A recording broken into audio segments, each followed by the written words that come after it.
नमस्कार. मी भाऊ तोरसेकर. तुम्ही बघत आहात प्रतिपक्ष. मित्रांनो, तुम्ही त्या बादशाह आणि बिरबल या गोष्टी वाचलेल्या असतील, ऐकलेल्या असतील. गमतीशीर असतात, पण त्यामध्ये बोध असतो, म्हणून त्यांना बोधकथा असंही म्हणायला हरकत नाही. पण त्या ऐकतो आपण आणि विसरून पण जातो. अनेकदा आपल्या समोर अशा घटना घडत असतात, तेव्हा कधीतरी क्वचित त्या गोष्टी, त्यातला बोध आपल्याला आठवतो, अन्यथा आपण विसरून जातो. आणि म्हणून मग चाणाक्ष लोक असतात, ती नेमक्या त्या गोष्टी, त्या म्हणी, त्यातला बोध याची आठवण करून देतात. आणि मला असं वाटतं की मी पण त्यापेक्षा काही फार वेगळं करतो असं नाही. समोरच्या गोष्टी तुम्हालाही माहिती असतात. मी आत्ता काल परवा पुण्यामध्ये आठवड्याभरात 2 प्रोग्राम करून आलो.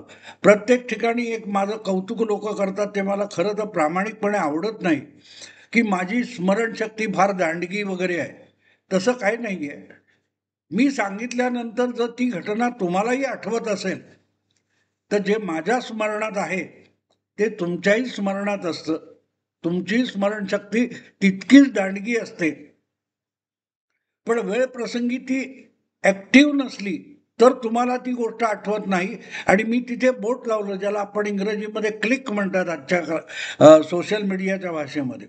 ते क्लिक केलं की तुम्हाला वाटतं, अरे अच्छा, हो बरोबर आहे, भाऊला बरोबर आठवलं. भाऊला नाही, तुम्हालाही आठवलं. भाऊने आठवण करून दिली आणि तुम्हालाही आठवलं. तर या सगळ्या पिढ्यानुपिढ्या चालत आलेल्या आठवणी, गोष्टी, म्हणी या म्हणून महत्वाच्या असतात. आणि मला आज तुम्हाला त्या बिरबलाची खिचडी ही गोष्ट सांगायची हौस आली आहे. त्याचं कारण नेमकं ते, की एक कोणीतरी बिरबलाकडे आपला बादशाहने एकदा काहीतरी त्या तुमच्या आग्र्याच्या दरबारात उभं राहून यमुनेकडे बघितलं आणि इतकी थंडी आहे, तेवढ्या थंडीमध्ये कोणी आंघोळ करील का असा विचार बादशाहच्या डोक्यात आला. आणि बादशाह अनाऊन्स करतो की रात्रीच्या थंडीमध्ये जो कोणी पूर्ण सूर्यास्तापासून सूर्योदयापर्यंत त्या यमुनेच्या नदीत एवढ्या कडाक्याच्या थंडीत उभं राहून दाखवेल, त्याला काय किती हजारो मोहरा वगैरे देणार. आणि मरायला टेकलेला एक माणूस, भुके कंगाल, हा म्हणतो उपाशी मारणार आहे तर नदीत बुडून मरतो म्हणून उभा राहतो. आणि त्याचा तो काय तो विडा असतो तो उचलला, त्याला पहाऱ्यात ठेवतात. तो नदीत उभा आहे, नदीच्या किनारी कुडकुडत सगळे शिपाई उभे असतात. हा हलतो डुलतो का काय करतो, आणि सकाळपर्यंत तो उभा राहतो. आणि सकाळी दरबार भरल्यानंतर बादशाहकडे बक्षीस मागायला येतो. तेव्हा तिथे एक मोठा पुरोगामी असलेला वकील, आता बरोदे का बडोदे किंवा आणखी काय नाव असेल, तो प्रश्न विचारतो की सगळं असेल, पण एक सांग, की त्या नदीमध्ये त्या काळोखात तू उभा होतास, तर तुला प्रकाश दिसत होता का? तो म्हणतो, हो, बादशहाच्या महालातल्या दिव्याचा प्रकाश माझ्यापर्यंत पोहोचत होता.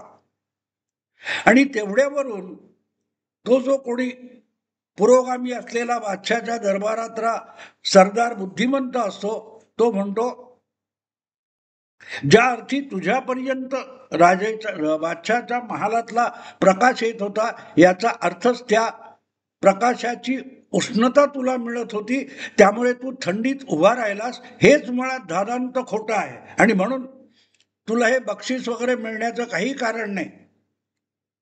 तो बिचारा गांगरतो इतका थंडीत, कुडकुडत जीव पणाला लावून ती थंडी सोसलेली असते, पण त्याच्याकडे असला बुद्धिवाद करण्याची क्षमता नसते. म्हणून तो ओशाळवाणा होऊन बक्षिसाशिवाय निघून जातो.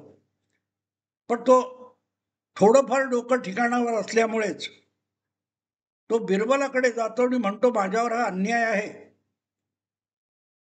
काय करू. बादशाह समोर तोंड उघडण्याची हिंमत नव्हती, पण तुला सांगतो, तू तरी माझ्यावरचा अन्याय दूर कर.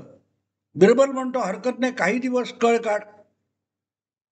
आणि मग दुसऱ्या दिवशी बिरबल बादशाहला आपल्या घरी मेजवानीसाठी बोलवतो, खिचडी खायला बोलवतो, दाल खिचडी.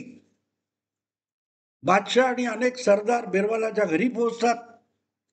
बिरबलाने 3 बांबूंची एक तिपाई लावलेली असते आणि त्या तिपाईवर एक हंडी असते आणि खाली एक शेकोटी पेटवलेली असते.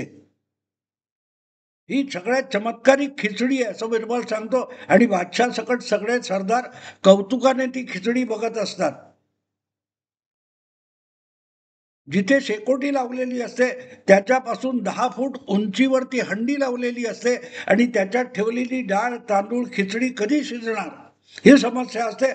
पण बिरबल म्हणतो की काही चिंता करू नका, ती शिजणार, आपण सगळ्यांनी त्याची आस्वाद घ्यायचा आहे वगैरे वगैरे. कित्येक तास जातात. सगळे सरदार, खुद्द बादशाह भुकेलेला असतो आणि वैतागून विचारतो की अशी कधी कोणी खिचडी पकवली आहे का? 10 फूट उंचावर हंडी लावली आहे आणि खालच्या शेकोटीची उष्णता पण तिथपर्यंत पोहोचत नाही, तर तो तांदूळ, ती डाळ आणि ती खिचडी शिजणार कशी? तेव्हा बिरबल सांगतो, जर राजमहालातला, बादशहाच्या महालातला उजेड हा उष्णता घेऊन 1 किलोमीटरवर, 1 मैलवर आत यमुना नदीत असलेल्या एका माणसाला उष्णता पोहोचवत असेल, तर 10 फुटावर असलेल्या हंडीपर्यंत ही उष्णता पोहोचून ती हंडी का शिजणार नाही?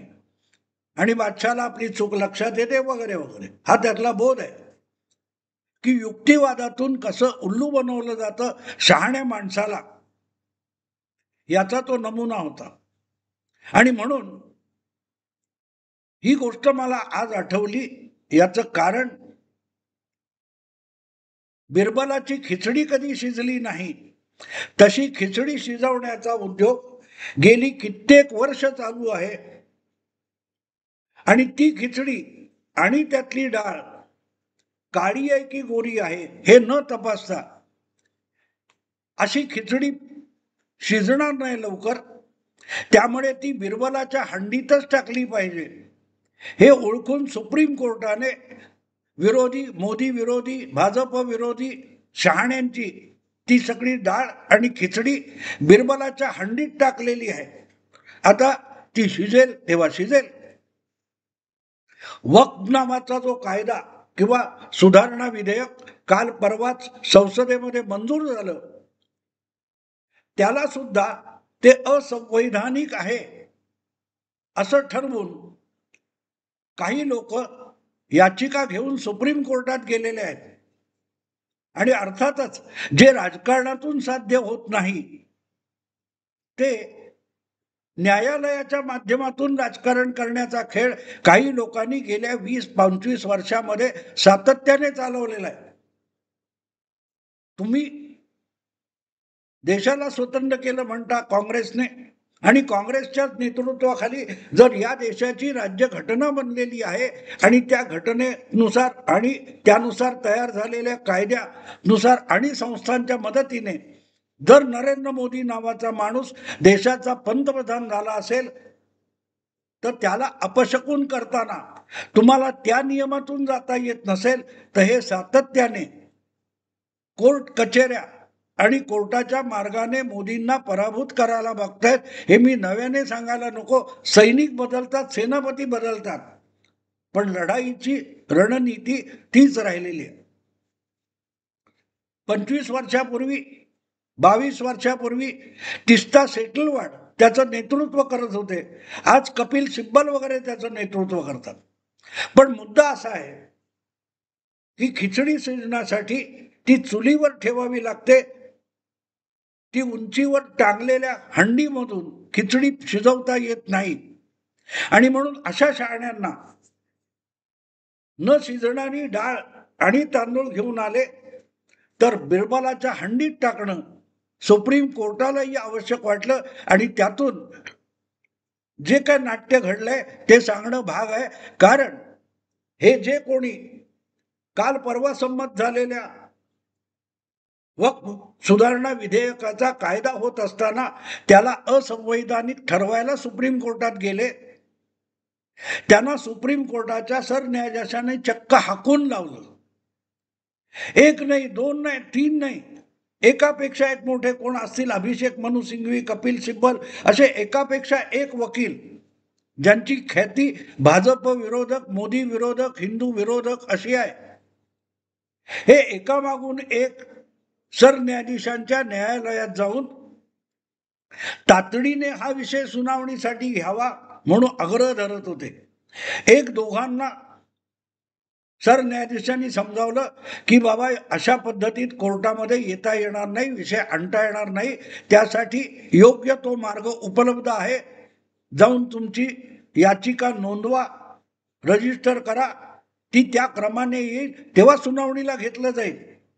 पण प्रत्येक गोष्ट तुम्ही घेऊन आलात म्हणून तातडीची आणि अर्जंट असू शकत नाही, आणि म्हणून ती तात्काळ सुनावणीला घेता येणार नाही.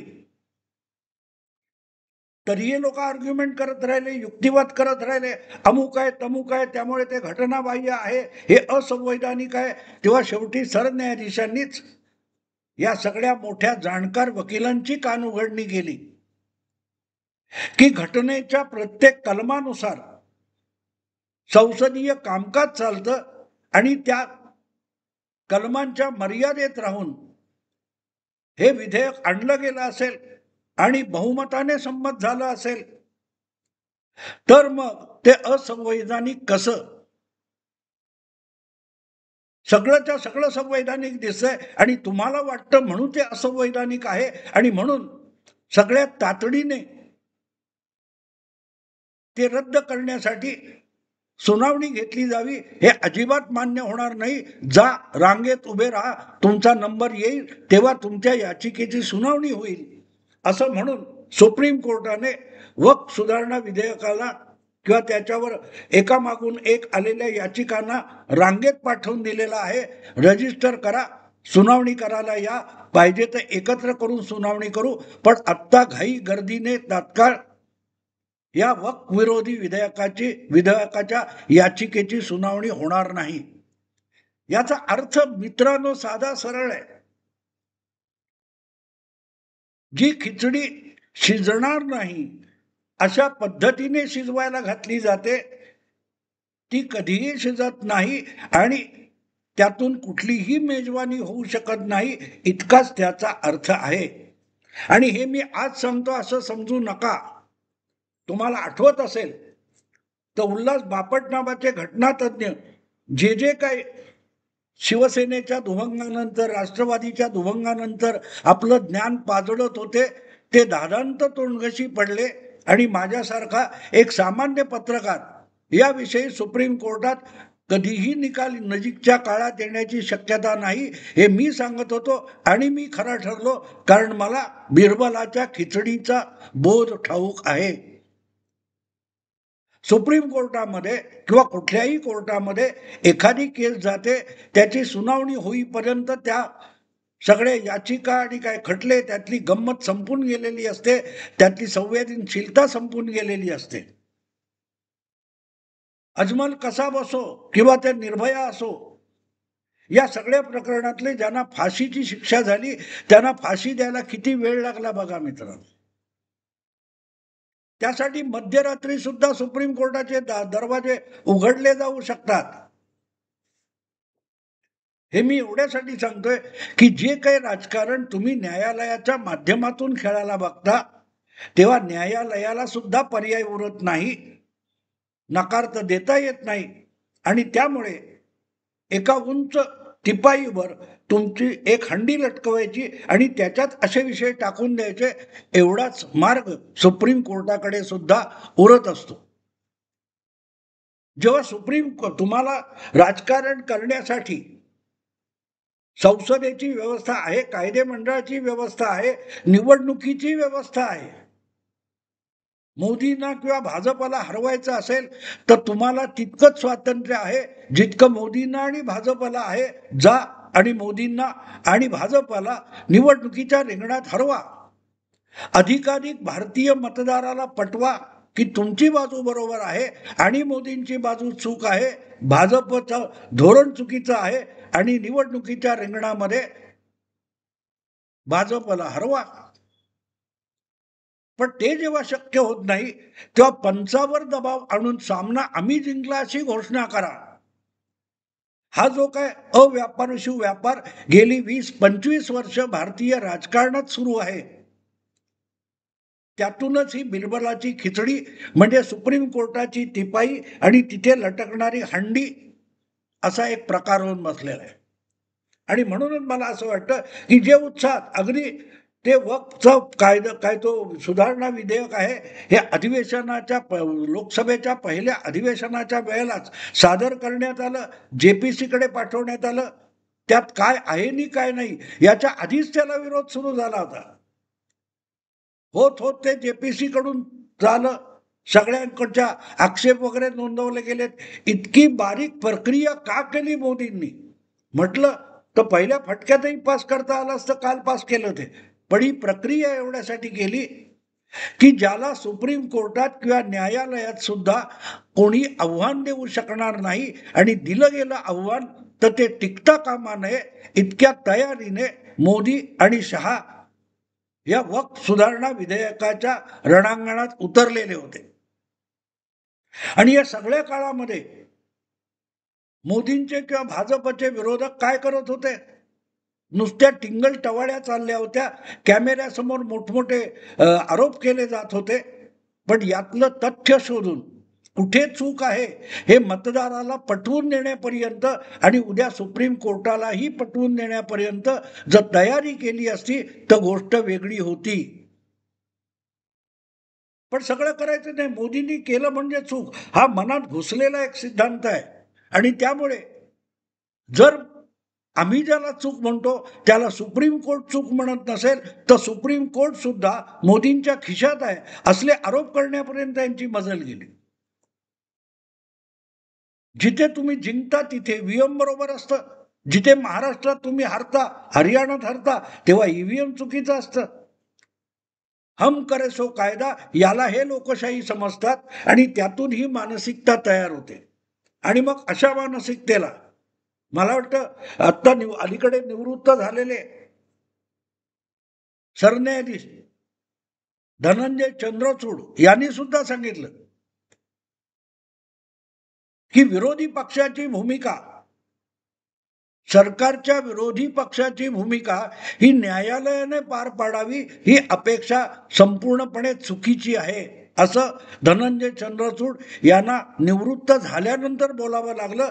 कारण गेल्या त्यांच्या दीड वर्षाच्या कारकिर्दीमध्ये किंवा आधीच्या साधे न्यायाधीश म्हणून सुप्रीम कोर्टाचे जे खटले त्यांनी बघितले गेल्या 25 वर्षामध्ये, त्यातून त्यांच्या एक गोष्ट लक्षात आली की विरोधक आज इतके हतबल झालेले आहेत, निराशाग्रस्त झालेले आहेत की राजकारण करून जनतेमध्ये जाऊन भाजप किंवा नरेंद्र मोदींना हरवणं त्यांना अशक्यप्राय वाटायला लागले. आणि त्यामुळे कायद्यातून जिंकलेल्याला पराभूत करायचं असलं अजब तरकट विरोधी पक्षांनी पुढे आणलेलं आहे. आणि त्यातूनच मग वक्फ विरोधातला या याचिकांचा सडा पडलेला आहे. पण त्यातून काही होणार नाही, काहीही साध्य होणार नाही. कारण जेव्हा करोडोची जनसंख्या ही मोदींच्या समर्थनार्थ उभी असते तेव्हा तिला अशा कुठल्या आडमार्गाने तुम्ही रोखायला जाल, कुठल्याही दबाव मार्गाने रोखायला जाल ती जनता रस्त्यावर उतरते. जगाच्या पाठीवर मानवी इतिहासात त्याचे शेकडो दाखले आहेत. किंवा जनता रस्त्यावर उतरते तेव्हा कितीही शक्तिशाली राजा जीव मुठीत धरून पळ काढत असतो.